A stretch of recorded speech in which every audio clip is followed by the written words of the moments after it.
Okay. Welcome. Today we have Laura Trevelyan, who is a journalist and advocate for reparations and Brooklyn Heights resident. And Laura, thank you so much for joining us today. Thank you so much for coming round, Andrew. It's a pleasure to meet you. Likewise. So let's start with your career. 30 years with the BBC.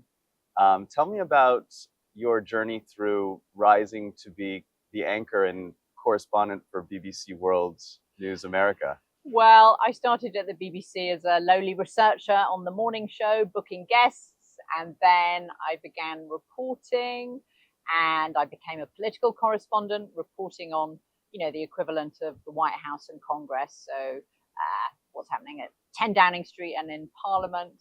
And it was a very tumultuous period in British politics. It was the decision to join the US-led coalition, the war in Iraq, which was very divisive in Britain. There were some very close votes in Parliament, so it was a very exciting period. And then I came here to the US in 2004 when my husband accepted a job with ABC News.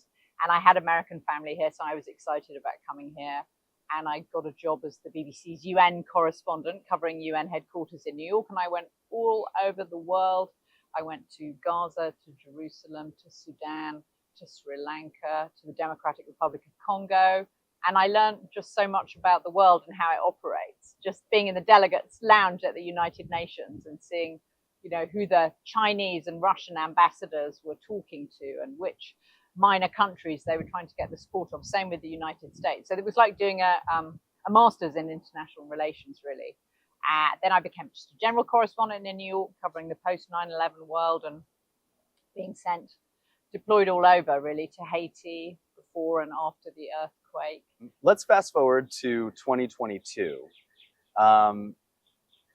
Tell me about the discovery that you made and the journey that it's led you on now.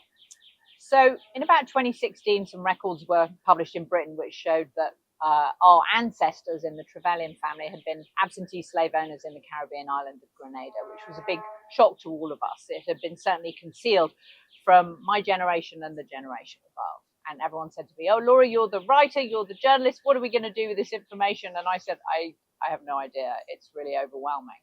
But then that summer of 2020 in the Black Lives Matter protests, living here in Brooklyn where there were protests every night, anchoring the BBC's main news show every night, where we were asking questions. What does this mean if a legacy of slavery is police brutality towards black men? I was thinking, well, what is the legacy of slavery in Grenada? What does it mean today? So the BBC let me go and make a documentary saying, well, Laura, you can't just swan around the Caribbean. If you go, you have to ask everybody you meet, should I apologize for what my ancestors did? And should I myself pay reparations? And so in making that documentary, everybody said, yes, our history is a void and it's really important for you to come forward. And yes, you can apologize for something you didn't do because it's meaningful to us to have that apology. And yes, you can set an example. If a family can apologize and pay reparations for slavery, then so too can a government. So I donated money myself last year towards education in the Caribbean. We've set up a family charity, and there are many other people with this background in the British Caribbean who are coming forward wanting to explore it. Because, slavery in the Caribbean is completely different to slavery in America. There's no proximity. In Britain, people could just turn a blind eye. They employed overseers who acted in a brutal way on these plantations, and there was really zero accountability, which is why the reckoning in Britain over slavery is so far behind the one here in the United States. Well, and we think about the abolishment of slavery came prior to in the UK came prior to the abolishment of slavery in the US. 1833 was the year that they abolished slavery in the British Empire. So I think that a lot of people might sort of look at that and think, well, they were first. They were ahead of the time. Right. And that's certainly the narrative when I was at school being taught history. We just learned that Britain abolished slavery, as you say, in 1833. But what we didn't learn was that the brutality of slavery leading up to that, the fact that emancipation didn't mean freedom for the formerly enslaved in the Caribbean. We also didn't learn that compensation was paid to slave owners like my ancestors and not to the enslaved, because of the way that the enslaved were regarded as the property of the enslavers. Therefore, by the logic of the time, of course, you would be compensated for the loss of your property. But that was just yet another shocking inequity on top of stolen labour, the ruined lives that the transatlantic slave trade brought. So yes, but I would just remind you also that British America was part of the British Empire when slavery was introduced here to the Americas. So it's really British slavery. And then, of course, you had the good sense to get rid of us with the War of Independence. But a lot of it is very poorly understood, I think. Well, I think that the education that you're providing, in addition to the financial compensation that you've offered voluntarily to the Caribbean, is so important. What has it taught you, and sort of what do you hope it teaches your sons and your sons' generation? Well, to me, it's just about the power of storytelling. You know, as a journalist, I believe in the moral compass of truth. And so this information was hidden from my family and so many others for many years, that we actually not only profited from slavery, but received compensation at the abolition of slavery. It's like a double jeopardy, really. And there are legacies today of slavery in Grenada, in Britain, in the United States, but they're much, much less well understood in Britain than they are here in America or in the Caribbean. So my hope is that by acknowledging what happened, that's important, because Britain hasn't even really quite got to the acknowledgement stage, unlike the US, which at least is there. And then it was really hammered home to me by everybody in the Caribbean that, you know, it's possible to set an example. If a family can apologize and pay reparations for slavery, then why can't a government, in this case, Britain's government?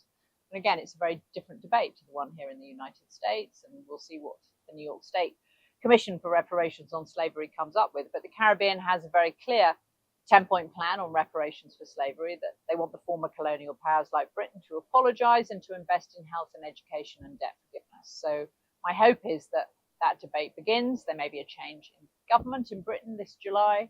The new Foreign Secretary, if there is one, David Lammy, has said that he would be the first Foreign Secretary to be a descendant of enslaved Africans. He's British Guyanese, and that would at least partly inform his approach. So my hope is that we could see an apology for slavery from Britain's government, and maybe even the King of England as well, because the royal family was implicated in sanctioning the slave trade at its inception.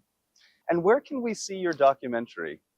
The Grenada Confronting the Past is on the BBC's YouTube channel. There's a cut down of it there, and there's also a podcast all on the BBC World Service, BBC Sounds page, which is also called Grenada Confronting the Past. So let's come back to Brooklyn Heights. What brought you here?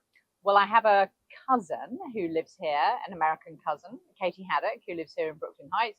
She was teaching at St. Anne's School when we moved in 2004, and she said, oh, this would be a wonderful place for you to come and live. And at that point, we had 2 boys. You could apply to St. Anne's. We subsequently had a third when we were here, who likes to joke he's the only one who could be an American president, because he was the only one that was born here. And then, of course, we couldn't leave, because it's British in some ways. It's low rise. The buildings are Victorian, so it's vaguely familiar, but it's so dynamic and so close to the city, and yet so quiet and relaxing at the same time. So we couldn't possibly leave, and we rented for years and years and years on Remsen Street. We had a crazy apartment with a ballroom in it, which was fantastic for parties. And then we finally bought it in 2016. And yeah, you know, we would like to end our days here. Hopefully not too soon. Hopefully not too soon. But also something momentous happened in 2016. You became a US citizen. Super exciting. I was actually sworn in the day after Donald Trump's election. So I was there at Trump headquarters in New York covering that party where they started off the evening very depressed, people getting blind drunk in a corner thinking it was all over. And then at about 20 to 8, the whole campaign sobered up because it looked like the Midwest was in play. And that was a very exciting night of live broadcasting, I must say, extremely dramatic. And then I went straight to the federal courthouse in Brooklyn to be sworn in as a citizen the next day. And it was just fantastic because there were Caribbean ladies there who said, I'm never going to vote for that man, Donald Trump. There were Venezuelans who were cheering on the Trump victory. Jordanians saying, this is fantastic, we're against terrorism too. Just the whole world was represented right there in those who are becoming citizens the day after. Well, why was it important for you to become a U.S. citizen? Well, no taxation without representation. You may have heard there was a little row about that back in the 18th century. No, I think if you live somewhere, you're raising your children here, you want to participate to the fullest extent. And voting is a key part of that, having your say. And we didn't just want to be green card holders and to renew our green card application. That didn't seem like we were fully committing to being in the United States. And of course, you can be a dual citizen if you're British and American. So that's also a big help. When you have visitors come from other parts of the city or from out of town, what are some of the places you like to bring them? We always go to the Clark Street Diner. Have to go there because since my children were little, Miguel at the Clark Street Diner has been bringing us pancakes and the famous penne alla vodka. We always go to the ice cream store down in the Brooklyn Bridge Park.